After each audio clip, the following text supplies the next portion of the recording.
enter the playground, you're treated a certain way. That's an assignment. You're being assigned to your sex. You're being assigned. So assignment is iterative. It takes place over time and space. It takes place differently in different institutional structures, but it is continuous throughout a life. When I come in here, and especially in France, if my hair is short, it's either, if I'm wearing a cap, it's bonjour monsieur. It's like, oh my God, you are so superficial. You think, oh, it's a hat, it's a man. Okay, anyway, if the hat is off, half the time it's bonjour madame. But sometimes it's bonjour monsieur, or my favorite, bonjour monsieur, madame, oh, désolé. It's all right.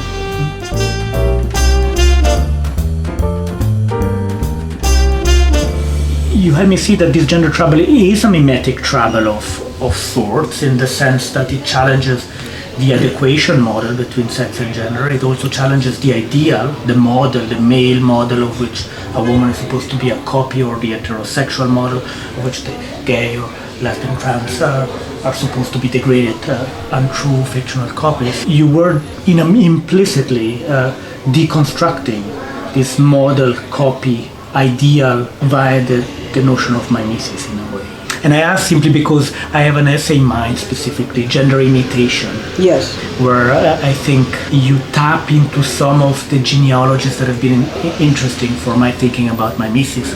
Figures like Derrida in the Double Session, where he speaks of an imitation of nothing, a mine de rien. Yes. So I was wondering if that part of your thought is still in a way interesting to you 30 years later, that deconstructive move? Well, I'm certainly still interested in Derrida, and I think he has much to teach us still. There's no question in my mind. I always departed a bit. I learned from him, I followed him, I sat in on many seminars, and I was always very grateful to be there.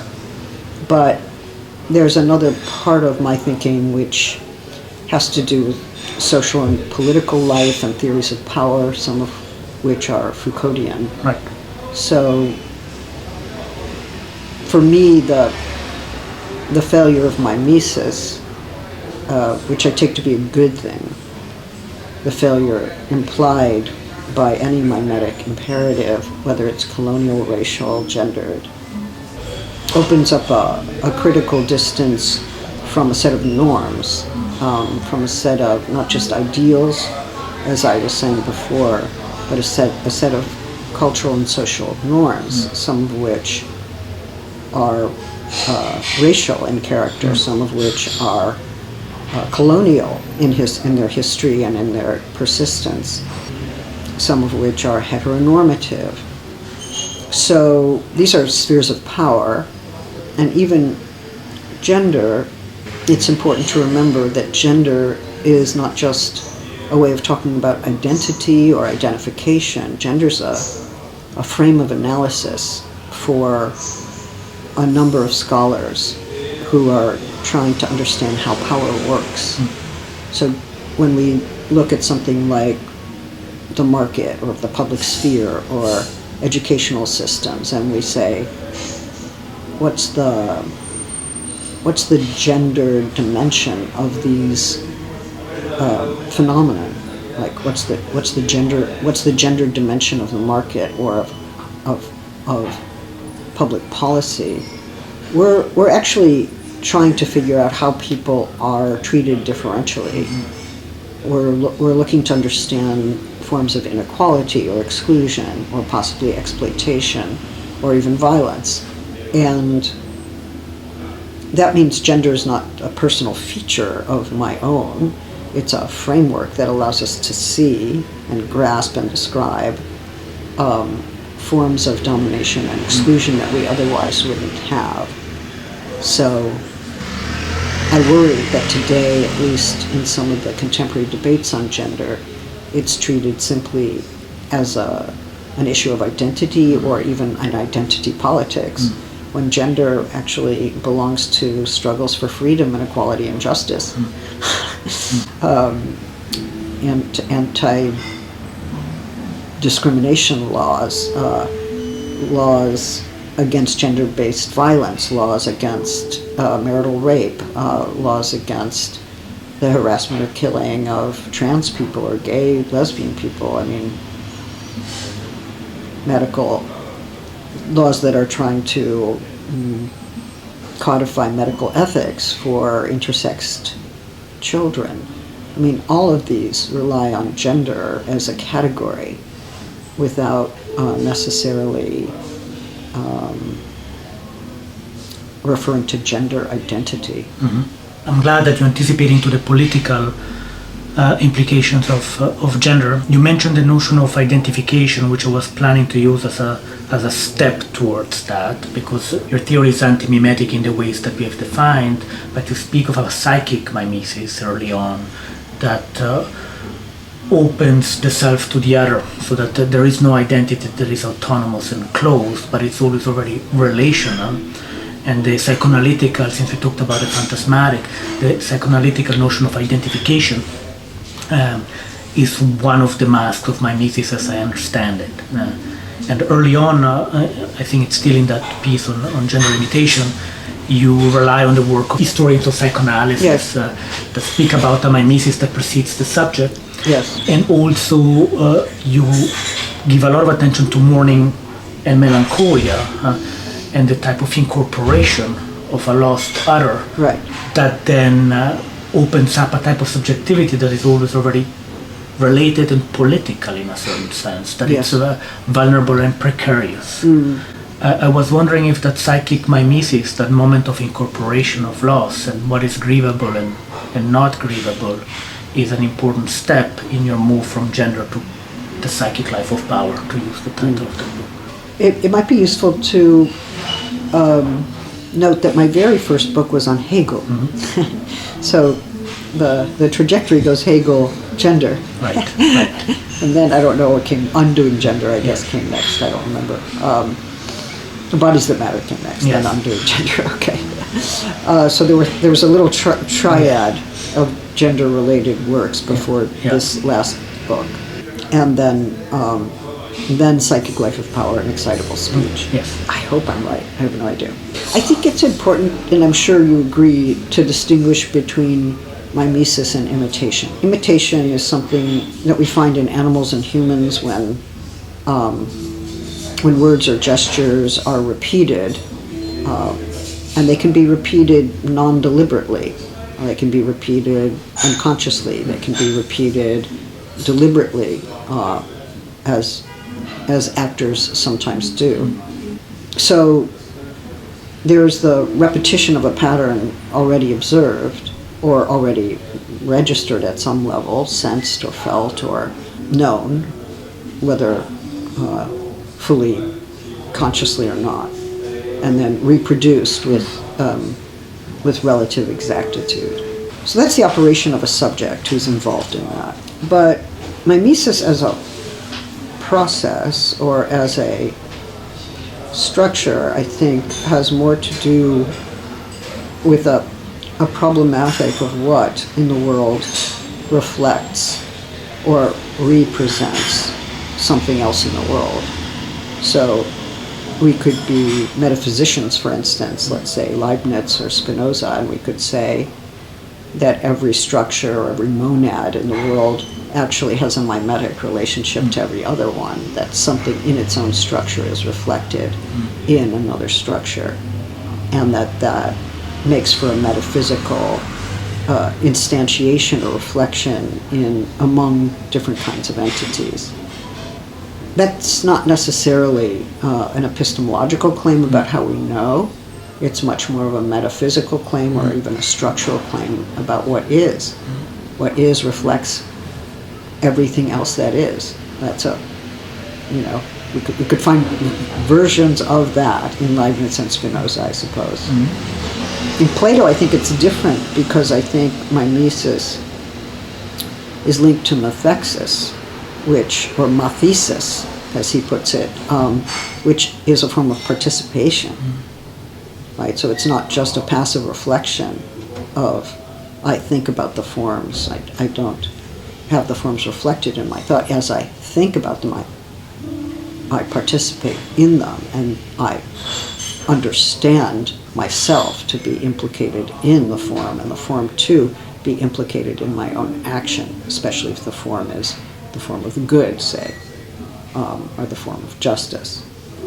So there's a form of becoming, or there's a process of becoming that is involved in Platonic mimesis, and the way that gets specified, at least in English, is as a form of participation. You're participating in something greater than you, but it also has its instance in you, and yet you will never exhaust it by instantiating it. You can only participate in what is greater than you are.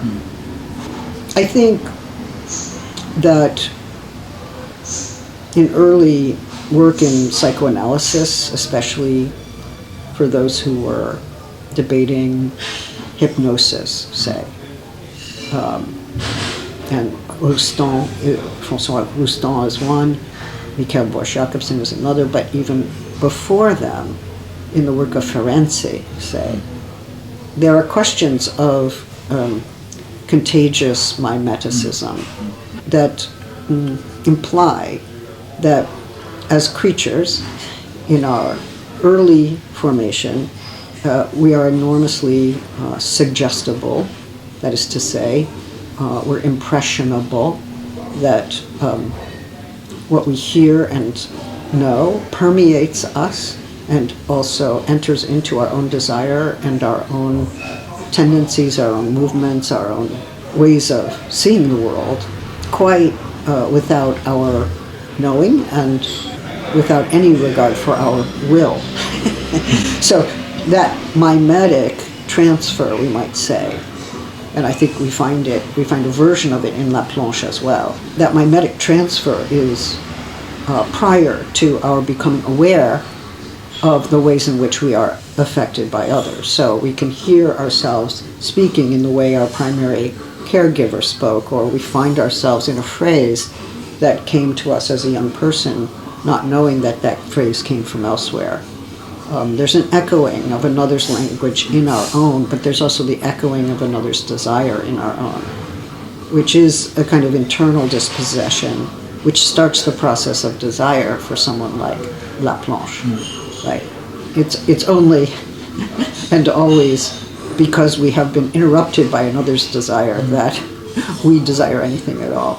And there is a mimetic transfer, even if it's not a pure or exact mimetic replication. So mimesis there, I think, has to do with transitivity in the sense that Ferenczi tried to describe the transitivity of passion, the transitivity of desire. Now, what the mechanism of that transit is very complex, and obviously all the psychoanalysts I've just mentioned would disagree with one another on how best to describe that. But for our purposes, I think it's important to understand that there's a mimetic transfer that actually works to instigate us as passionate creatures and communicative creatures, that is, in a way, against our will, and even prior to our will, and that we would be privileging the ego and the life of consciousness over other psychic processes were we to deny the primacy of that kind of mimeticism.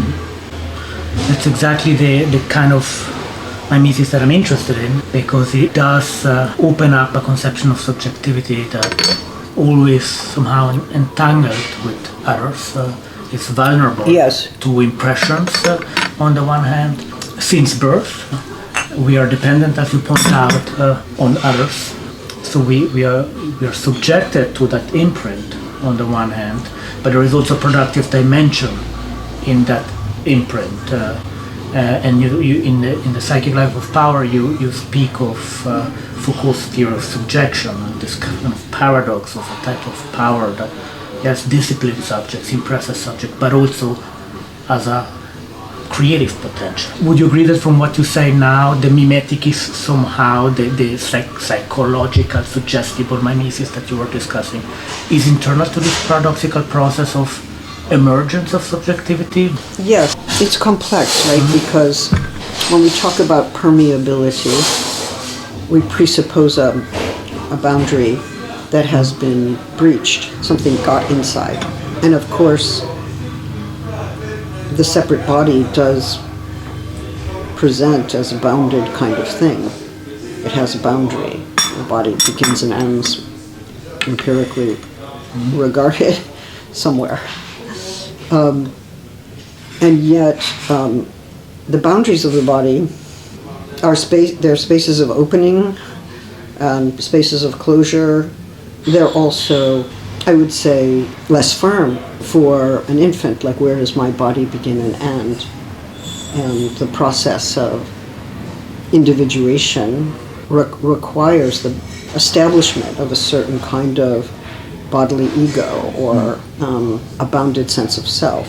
So when and how does that emerge? So the empirical question of where the body begins and ends is that an observer will simply take for granted is not the same as the emergence of a felt sense of boundary or border or boundedness that an infant might come to acquire in time. And even if that boundedness is acquired, it's acquired always tentatively, because nobody can be fully bounded and still live. It needs nourishment, it needs touch, it needs to be held, it needs to be, there's so many things that a body needs that in order to live, that come to the body from the outside. So if there is no opening, if there's no porousness, there's no life. There's no possibility of nutrition or life. So the body is and is not a bounded thing. It has to be partially unbounded in order to live. That just seems the way it must be. And of course that is very vulnerable, since maybe there's no touch, maybe there's no nutrition, maybe there's no shelter, maybe there's no protection against the elements, or even acts of war or the nefarious acts of others, But that passage that I'm thinking about, yes, we're permeable. We have to be permeable to live. But the outside is already inside. It's not as if we're born separate and then the outside comes into us. No, the outside is always inside. And being occupied by alterity from the start, being even besieged by alterity from the start, is a precondition of life, which is why I think life starts from self-dispossession. So ego psychologies or psychological views, and even political philosophical views that start with the bounded ego as the primary unit, are actually taking for granted something that is probably false, but also, I think, dangerous for thinking about interdependent life.